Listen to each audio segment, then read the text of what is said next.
ஆண்டவரும் மீட்பெரும் இரட்சகருமான இயேசு கிறிஸ்துவின் அற்புத நாமத்தினாலே உங்கள் எல்லாருக்கும் எங்களுடைய அன்பின் வாழ்த்துக்கள். சங்கீதம் 119 அதிகாரம் 9வது வசனம் இவ்வாறு சொல்லுகிறது. வாசிக்கிறேன், கேளுங்கள். வாலிபன் தன் வழியை எதனால் சுத்தம் பண்ணுவான்? உமது வசனத்தின்படி தன்னை காத்து கொள்ளுகிறதுனால் தானே. வாலிபன் தன் வழியை எதனால் சுத்தம் பண்ணுவான்? உமது வசனத்தின்படி தன்னை காத்து கொள்ளுகிறதுனால் தானே. கடந்த 3000 வருஷங்களாக கோடான கோடி ஊழியர்கள், கோடான கோடி விசுவாசிகள் தியானித்த, பிரசங்கித்த, விசுவாசித்த, ஜெபித்த ஒரு வசனம்தான் இந்த வசனம். வாலிபன் எதனால் தன்னுடைய வழியை சுத்தம் பண்ணுவான்? உமது வசனத்தின்படி தன்னை காத்துக் கொள்ளுகிறதுனால் அல்லவா என்று சங்கீதக்காரன் எழுதியிருக்கிறார். பிரியமானவர்களே, இந்த வசனத்திலே 2 பகுதி உண்டு. முதலாவது ஒரு கேள்வி இருக்கிறது, இரண்டாவது ஒரு பதில் இருக்கிறது. அருமையான ஒரு கேள்வி, அருமையான ஒரு பதில். எந்த ஒரு வாலிபனும் கேட்க வேண்டிய ஒரு கேள்வி, எந்த ஒரு வாலிபனும் தெரிந்து கொள்ள வேண்டிய ஒரு பதில். கேள்வியின் பகுதி என்ன? வாலிபன் தன் வழியை எதனால் சுத்தம் பண்ணுவான்? இதுதான் கேள்வி. இந்த கேள்விக்கான பதில் என்ன? உமது வசனத்தின்படி தன்னை காத்துக் கொள்ளுகிறதினால் தானே என்கிறது பதில். இந்த வசனத்திலே வாலிபருக்கு மாத்திரம் இந்த காரியங்களை நாம் எடுத்துக்கொள்ள வேண்டிய அவசியம் இல்லை. வாலிபன் என்கிற இடத்துல மனுஷன் என்று போடலாம்.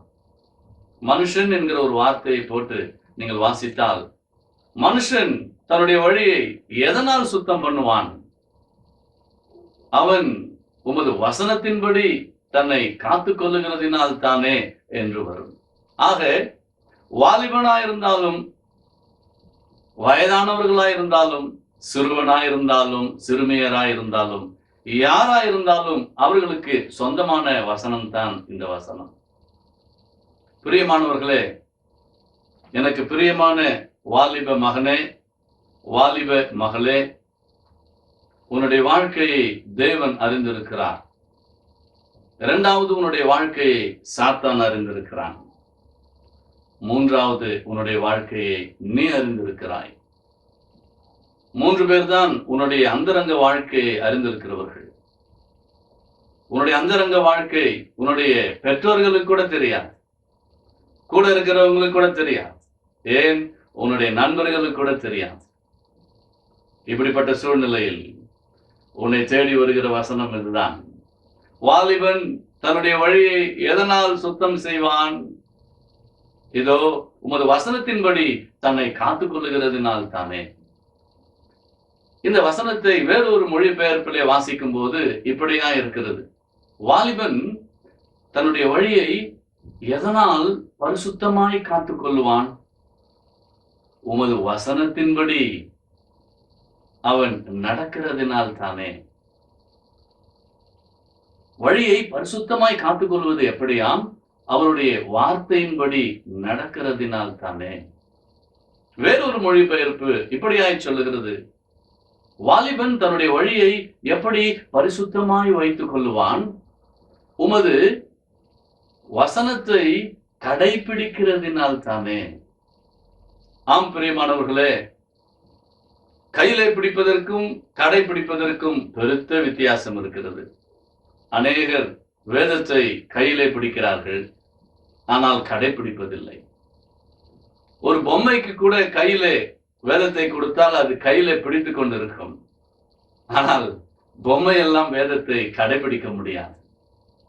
நீங்கள் பொம்மைகளா மனிதர்களா என்று சொல்லி நீங்களே நிதானித்துக் கொள்ளுங்கள். அருமையான வாலிப பிள்ளைகளே, சபையில் இருக்கிறவர்களே, வேதத்தை அறிந்தவர்களே, கிறிஸ்துவ குடும்பத்தில் பிறந்து வளர்கிறவர்களே, ரட்சிக்கப்பட்டிருக்கிற குடும்பத்திலே பிறந்து வளர்ந்து கொண்டிருக்கிறவர்களே, எல்லாருக்கும் முன்பாகவும் வேதத்தை கையில் பிடிக்கிறவர்களே, நீங்கள் வேதத்தை கையில் பிடிப்பது நல்லது, ஆனால் அதை கடைபிடிக்கிறீர்களா? ஆம், இன்றைக்கு இதுதான் மிக முக்கியமான கேள்வியாய் உங்களை நோக்கி வருகிறது. பிரியமான வாலிப மகனே, வாலிப மகளே, உன்னுடைய வாழ்க்கையிலே கர்த்தருக்காக நீ வாழ வேண்டும் என்று சொல்லி எத்தனையோ முறை தீர்மானம் எடுத்தாய். கர்த்தருடைய வார்த்தையின்படி நடக்க வேண்டும் என்று சொல்லி எத்தனையோ முறை தீர்மானம் எடுத்தாய். ஆனால் உன்னால் அப்படி நடக்க முடியாமல் போனது. உன்னால் உன்னுடைய வழியை சுத்தமாய் காத்துக்கொள்ள முடியாமல் போனது. தேவனுடைய வசனத்தின்படி நீ வாழ முடியாமல் போனது. உனக்கு பலமுறை தோல்வி ஏற்பட்டது. நீ விழுந்தாய், எழுந்தாய், மீண்டும் விழுந்தாய், மீண்டும் எழுந்தாய். உன்னுடைய வாழ்க்கையே இப்படியே விழுவதும் எழுவதுமாய் இருந்திருக்கிறது அல்லவா? அதனால் உனக்கு வந்தது என்ன? இருதயத்திலே மகா பெரிய குற்றப்பழி உணர்வு, இருதயத்திலே தோல்வி மனப்பான்மை. இனி என்னால் முடியாது என்றெல்லாம் நீங்கள் ஒரு சிலர் தீர்மானம் எடுத்து விட்டீர்கள். உலகத்தினுடைய இச்சைகளுக்கு இணங்கி, உலகத்தினுடைய ஆசா பாசங்களுக்கு உங்களுடைய இருதயத்தை கொடுத்து, என்னுடைய நண்பர்கள், சுற்றி இருக்கிறவர்கள், என்னோடு படிக்கிறவர்கள் எல்லாம் எப்படியோ வாழ்கிறார்கள், நான் மட்டும் ஏன் அடக்கத்தோடு வாழ வேண்டும் என்றெல்லாம் கேள்வி கேட்டு உங்களுக்கு வந்த தோல்வியினால் மீண்டும் நீங்கள் பின்வாங்கி போயிருக்கலாம். ஆனாலும் உங்களுடைய இருதயத்திலே ஒரு ஏக்கம் இருக்கிறதை கர்த்தர் உணர்கிறார், அவர் அறிகிறார். ஏன் அது உங்களுக்கும் தெரியும். நீங்கள் கிறிஸ்துவ பெற்றோர்கள் மூலமாய் தேவனுடைய வார்த்தையை கேட்டு வளர்கிறபடினால், கிறிஸ்துவ சபைகளில் இருக்கிறபடினால் எப்படியும் தேவ ஆவியானவர் உங்களோடு பேசிக்கொண்டுதான் இருப்பார். நீங்கள் எங்கே போனாலும், எங்கே வந்தாலும், எங்கே நின்றாலும் அவருடைய வார்த்தை உங்களுடைய காதுகளிலே, செவிகளிலே ஒலித்துக் கொண்டுதான் இருக்கும். ஆகவே உங்களுடைய இருதயத்திலே தேவ ஆவியானவர் பேசுகிற அந்த குரல் கேட்டுக்கொண்டே தான் இருக்கிறது. நீங்களும் ஐயோ என்னால் வாழ முடியவில்லையே என்று சொல்லி தத்தளிக்கிறீர்களா? சுத்தம் பண்ணிக்கொள்ள முடியவில்லையே என்று சொல்லி நினைக்கிறீர்களா? பயப்பட வேண்டாம். வேதம் சொல்லுகிறது, யோவான் 8ஆம் அதிகாரம் 32வது வசனத்திலே வேதம் இவ்வாறு சொல்லுகிறது, சத்தியத்தை அறிவீர்கள், சத்தியம் உங்களை விடுதலையாக்கும். உன்னுடைய அர்த்தம் என்ன? சத்தியம் என்றால் உண்மை. உண்மையை அறிவீர்கள், உண்மை உங்களை விடுதலையாக்கும். உண்மை உங்களுக்கு தெரியும் போது அந்த உண்மையே உங்களுக்கு விடுதலை தரும். என்னால் முடியாது என்று சொல்லி தீர்மானம் எடுத்து சோர்ந்து போய் இருக்கிற வரைக்கும் எதையாவது அனுபவித்தாவது சந்தோஷமா இருப்போம் என்று சொல்லி முடிவெடுத்த வாலிப மகனே, வாலிப மகளே, ஒரு உண்மையை நீ தெரிந்து கொள். 1 பேதுரு 5ஆம் அதிகாரம் 8-9 வசனங்களை வாசிக்க கேட்போம். பேதுரு இவ்வாறு எழுதுகிறார். இந்த வசனத்தை கேட்போமா? தெளிந்த புத்தியுள்ளவர்களாய் இருங்கள், விழித்திருங்கள். ஏனெனில் உங்கள் எதிராளியாகிய பிசாசானவன் கர்ஜிக்கிற சிங்கம் போல் எவனை விழுங்கலாமோ என்று வகை தேடி சுற்றித் திரிகிறான். விசுவாசத்தில் உறுதியாயிருந்து அவனுக்கு எதிர்த்து நில்லுங்கள். உலகத்தில் உள்ள உங்கள் சகோதரிடத்திலே அப்படிப்பட்ட பாடுகள் நிறைவேறி வருகிறது என்று அறிந்திருக்கிறீர்களே. இப்பொழுது வாசிக்கப்பட்ட இந்த வசனத்திலே அநேக உண்மைகள் உண்டு. அத்தனை உண்மைகளையும் சத்தியங்களையும் நாம் ஒரு சில நிமிடங்களில் பார்க்க முடியாது. ஆனால் ஒரே ஒரு காரியத்தை நீங்கள் தெரிந்து கொள்ளுங்கள். நீங்கள் தோல்வி அடைந்த போது, நீங்கள் விழுந்து விழுந்து விழுந்து எழுந்த போது பிசாசு உங்களிடத்திலே பேசினான். அவன் சொன்னான், உன்னால் முடியாது என்று சொல்லி. மாத்திரமல்ல, அவன் சொன்னான், இதோ நீ மாத்திரம்தான் இப்படி இருக்கிறாய், வேறு யாருக்கும் இப்படி நேர்வதில்லை. மற்றவர்கள் எல்லாம் பார், அவர்கள் எல்லாம் எப்படியாய் வளர்ந்திருக்கிறார்கள். உன்னுடைய வாழ்க்கையை பார், நீ கேடு கெட்டு இருக்கிறாய் என்றெல்லாம் சொல்லி உன்னை மட்டம் தட்டி உன்னை உட்கார வைத்து விட்டான். ஆனால் பேதுரு எழுதுகிறதை கவனித்தீர்களா? இந்த பகுதியிலே பிசாசானவன் கர்ஜிக்கிற சிங்கம் போல் சுற்றி திரிகிறான் என்று எழுதுகிற பேதுரு அவர் சொல்லுகிறார், அவன் சுற்றி திரிகிறது நிமித்தம் உங்களுக்கு ஏற்படுகிற சோதனைகள், பாடுகள், துன்பங்கள் இருக்கிறதே, அது ஏதோ உனக்கு மாத்திரம் நடக்கிறது என்று சொல்லி நீ ஒருபோதும் நினைக்காதே.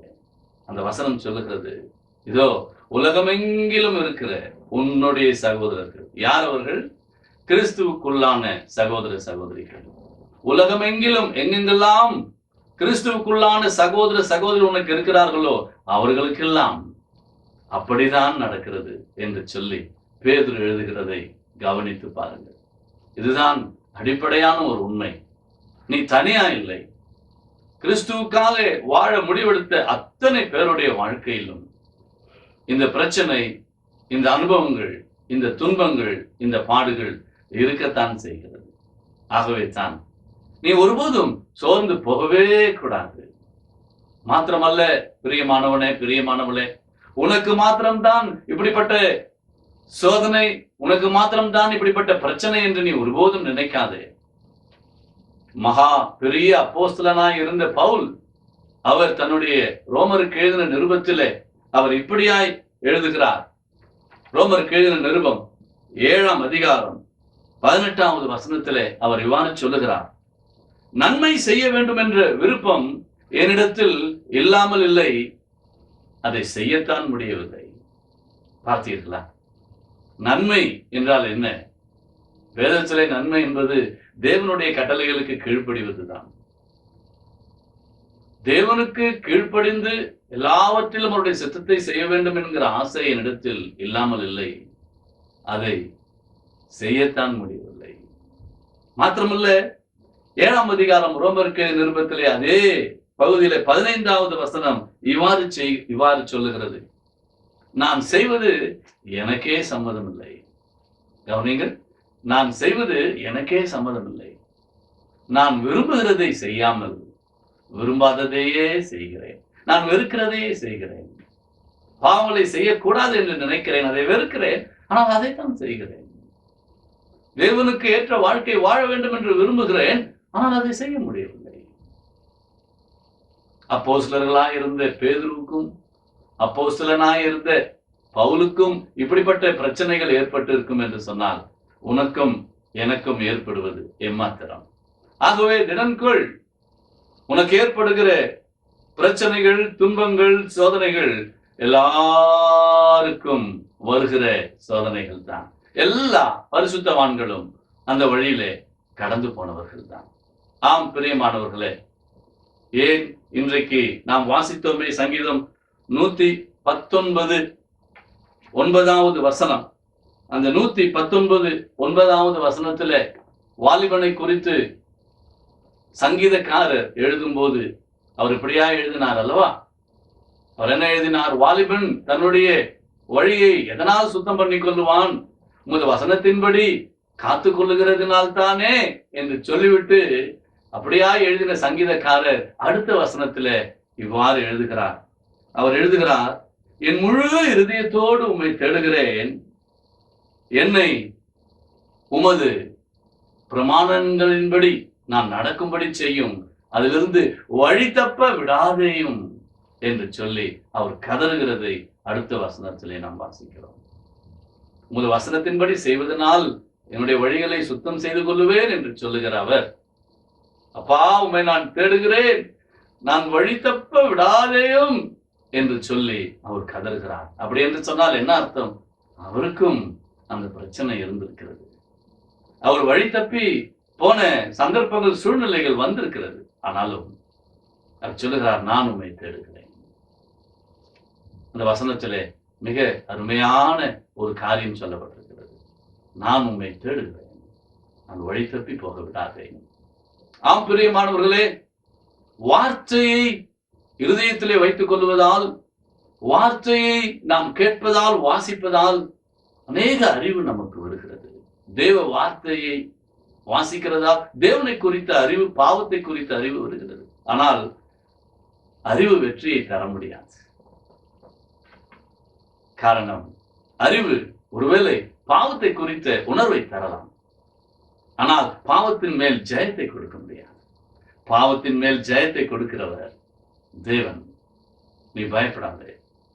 ஆகவேதான் அவர் சொல்லுகிறார், தேவனே நான் உம்மை தேடுகிறேன், உமது பிரமாணங்களை விட்டு நான் வழி தப்பி விட ஒருபோதும் என்னை கைவிடாதையும் என்று சொல்லி அவர் ஜெபிக்கிறார்.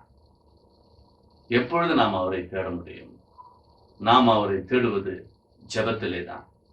ஒரு மனுஷன் ஜெபத்தை தவிர வேறு எந்த வழியில் அவரை தேட முடியும்? இன்றைக்கு உன்னை தேடி வருகிற ஒரு சிறிய ஆனால் பெரிய முக்கியமான காரியம் என்ன தெரியுமா? நீ பாவம் செய்திருந்தாலும் சரி, செய்யாவிட்டாலும் சரி, எந்த சூழ்நிலையிலும் அவரை நோக்கி ஜெபிப்பதை மாத்திரம் விட்டுவிடாதே. காரணம், ஜெபிக்காதவன் தன்னுடைய ஆவிக்குரிய வாழ்க்கையில் விளையாடி கொண்டிருக்கிறான். ஜெபிக்காதவன் கர்த்தருக்கு வாசலை மூடிவிடுகிறான். ஜெபிக்காதவன் கர்த்தர் கிரியை செய்ய தடை விதிக்கிறான். ஜெபிக்காதவன் பிசாசுக்கு கதவை திறந்து விடுகிறான். ஜெபிக்காதவன் பிசாசு கிரியை செய்யும்படி வரவேற்கிறான்.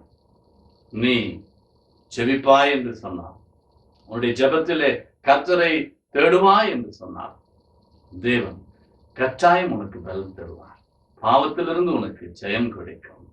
வேதம் சொல்லுகிறது, நீதிமான் 7 முறை விழுந்தாலும் எழுந்திருப்பான், ஆனால் துன்மார்க்கரோ விழுந்து போன நிலையிலேயே இடறிக் கொண்டிருப்பார்கள். நீயோ தேவனுடைய நீதிமான், கர்த்தருடைய ரத்தத்தால் கழுவப்பட்ட பிள்ளை. ஆகவே கர்த்தரை தேடுவதை மாத்திரம் விட்டுவிடாது, அவரோடு உறவு கொள்வதை மாத்திரம் விட்டுவிடாது. என்னத்தை செய்தாலும் அவரோடு உறவு கொள்வதிலே நீ உறுதியாய் நில். அப்பொழுது உன்னுடைய வழிகளை எல்லாம் நீ பரிசுத்தம் பண்ணி கொள்வாய். இதை தவிர தேவன் வாலிப பிள்ளைகளே உங்களிடத்திலே எதை கேட்கிறார்? இதை தவிர பெற்றோர்கள் உங்களிடத்திலே எதை கேட்கிறார்கள்? இதை தவிர சபையார், சபை மேய்ப்பர், சபை மூப்பர்கள், வாலிப பிள்ளைகளே உங்களிடத்திலே வேற எதை கேட்கிறார்கள்? ஆகவே கர்த்தரை நான் தேடுவேன், எக்காலத்திலும் அவரோடு நான் உறவில் இருப்பேன், ஜெபத்தில் அவரோடு ஐக்கியம் கொள்ளுவேன் என்று தீர்மானம் மாத்திரம் செய்து கொள்.